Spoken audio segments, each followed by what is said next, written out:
दोस्तों airport police पूरी तरह से एक्शन लेना शुरू कर दिया है और गिरफ्तारी भी शुरू कर दिया है। बहुत इंपॉर्टेंट खबर आपके साथ शेयर करने वाला हूं। आप भी अगर दुनिया के किसी भी कंट्री से आ रहे हो इंडिया, तो इस अपडेट को, इस खबर को ध्यान से सुनना, क्योंकि विद प्रूफ भी आपको बताऊंगा। जैसे इन्फॉर्मेशन मुझे मिला, मैं सोचा अपने जो भी सब्सक्राइबर भाई है, जो भी प्रवासी भाई, उनके साथ वीडियो शेयर कर दूँ, ताकि आपको भी रूल के बारे में, नियम के बारे में पता चल सके। तो दो इंपॉर्टेंट अपडेट है, दोनों अपडेट के ऊपर आपसे बात करने वाला हूँ। 2-3 मिनट का वीडियो है, पूरा देखना ताकि आपको पूरी जानकारी मिले। तो चलिए स्टार्ट करता हूं, बताता हूं अपडेट के बारे में। तो जो गिरफ्तारी से रिलेटेड जो अपडेट है वो तो बताऊंगा ही, लेकिन उससे पहले दूसरा अपडेट है वो भी आपको बताता चलूं। आप खुद लाइव तस्वीर में देख सकते हो किस तरह से, यानी अगर आपका जो बोर्डिंग गेट है अगर बंद हो जाता है, उसके बाद भी अगर आप गेट पर जाकर चिल्ला चिल्ली करोगे एयरपोर्ट के अंदर, तो फिर आपको पहले के जैसा कि वार्निंग देके छोड़ दिया जाता था, अब सीधा गिरफ्तार करके जेल भेजा जाएगा, जुर्माना भी लगाया जाएगा और सज़ा भी होगी, और नो फ्लाई जोन में डाल भी दिया जाएगा, यानी कभी भी फ्लाई भी नहीं कर सकते हो। ऐसे बहुत सारे यात्री हैं, क्योंकि उनको पहले बताया जाता है कि अगर बेसिकली इंटरनेशनल अगर आपको ट्रैवल करना है तो 3 घंटा पहले एयरपोर्ट के अंदर आपको पहुंचना पड़ेगा, और 1 घंटा यानी 75 मिनट पहले बोर्डिंग गेट है वो बंद हो जाएगा। ये जो वहाँ जहाँ से आप अंदर एंट्री करते हो वहाँ से वो बंद हो जाएगा, इसलिए कि बहुत सारे प्रोसीजर भी होता है फ़्लाइट लैंडिंग कराने के लिए, और भी बहुत सारा चीज़ होता है। इस वजह से एयरलाइंस भी बोल चुकी है और एयरपोर्ट अथॉरिटी भी बोल चुकी है, और इसका विरोध करोगे, हू हल्ला करोगे, तो फिर आपको परेशानी बढ़ जाएगी। इसलिए अगर इंटरनेशनल सफ़र करते हो तो आप 3 घंटा पहले लाजिम एयरपोर्ट में पहुँचे, ठीक है। कुछ लोग बोलेंगे कि नहीं, अभी टेक्नोलॉजी का ज़माना है, इतना पहले क्यों पहुँचना है, तो दूसरे के बातों में अभी नहीं आना, क्योंकि नो डाउट टेक्नोलॉजी का ज़माना है, लेकिन अभी अपडेट नहीं हो रहा है। हर जगह एयरपोर्ट पर इस तरह का सिस्टम अपडेट नहीं है, और कुछ ना कुछ आपको प्रॉब्लम का सामना करना पड़ सकता है, इसलिए थोड़ा पहले जाओगे आपके लिए सही रहेगा। लास्ट जो सबसे इम्पोर्टेंट अपडेट है, और आपने बिल्कुल टाइटल और थंबनेल में सच पढ़ा है कि आखिर गिरफ्तारी क्यों हो रही है, गिरफ्तारी के पीछे कारण क्या है। क्योंकि जो एक शख्स था 25 साल के बाद, आप समझ सकते हो, 25 साल के बाद उसको एयरपोर्ट में गिरफ्तार किया गया। पूरा मामला आप समझे। इस अपडेट में बताया गया कि चीन में बैठे कुछ लोग ने इस खेल को करीब 25 साल पहले शुरू किया था।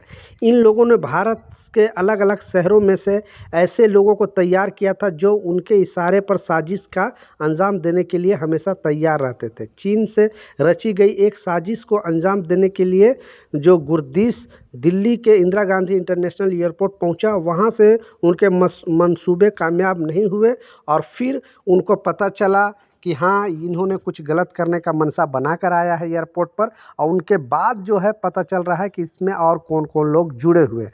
जैसा आपको मालूम है कि कोई भी अगर आप गलत डॉक्यूमेंट लेकर जाओगे, या नकली पासपोर्ट है या फिर वीज़ा है, ज़्यादातर तो वीज़ा से रिलेटेड गिरफ्तारी होती है, तो फिर आपको पहले गिरफ्तार किया जाता है। उसके बाद जो आपको दिया है वीज़ा, आप किससे वीज़ा प्रोवाइड कराए हो, उसकी गिरफ्तारी होती है। तो ये 25 साल पहले से ये साजिश चल रही थी, और ये जो एजेंट है भागा भागा सब फिरत चल रहा था, और ये पकड़ा नहीं रहा था। एयरपोर्ट पुलिस के लाख कोशिश करने के बावजूद ये पकड़े नहीं जा रहे थे, लेकिन आखिरकार इनके सारे एयरपोर्ट पर जो है नोटिफिकेशन डाल दिया गया था कि ये शख्स अगर कभी भी बाहर जाने की कोशिश करता है, क्योंकि ये चीन में बैठे लोग के साथ जो है ये लोग आपस में गांठ साठ किए थे, और बोल रहे थे कि हम यहाँ से अपने जो लोगों को भेजेंगे वहाँ पे, और फिर वहाँ से आप अदर कंट्री भेजोगे। बेसिकली ये लोग नकली वीज़ा, पासपोर्ट, इमिग्रेशन से रिलेटेड काम वगैरह कराते थे, और ये पंजाब और हरियाणा के रहने वाले 2-3 लोग थे, और चीन में भी कोई इंडियन बैठे थे। तो ये सारे लोग मिलकर गेम प्लान कर रहे थे। 25 साल बाद गिरफ्तारी हुई है, और इनका जब रिपोर्ट छाना गया, रिपोर्ट पहले से इन पर केस था, लेकिन जब ये शख्स एयरपोर्ट के अंदर जाता है, इनका चेक किया जाता है, तो कनाडा का जो वीज़ा है वो नकली पाया जाता है इनके पासपोर्ट पे। फिर इनकी गिरफ्तारी होती है, इनसे पूछताछ होती है, मालूम पड़ता है कि इनके साथ कौन कौन सो लिंक है, और फिर उसके नाम के नोटिफिकेशन, उस एजेंट के नाम का नोटिफिकेशन सारे एयरपोर्ट पे डाल दिए जाते हैं। जैसे ही एयरपोर्ट पर 25 साल के बाद दिल्ली एयरपोर्ट पर पहुंचता है ये शख्स, इसको एयरपोर्ट पुलिस गिरफ्तार करके जेल में डालती है। अब नया नियम के मुताबिक इसको मिनिमम 10 लाख जुर्माना और 7 साल की जेल की सज़ा होगी, क्योंकि आपको मालूम था कि थोड़ा दिन पहले गवर्नमेंट ने एक लॉ लाया था और बताया था कि इस तरह से मासूमों को पैसे कोई ठगी करता है विदेश भेजने के नाम पे, या फिर उनके साथ कोई भी गलत करता है और बिना लाइसेंस यानी भारत सरकार से बिना अप्रूवल लेने आप इस तरह का काम करते हो, किसी को बाहर भेजना, यहाँ से वहाँ पासपोर्ट से वीज़ा से रिलेटेड कोई भी काम कराना, तो फिर आप पकड़े जाओगे और फिर आप पर गिरफ्तारी भी होगी।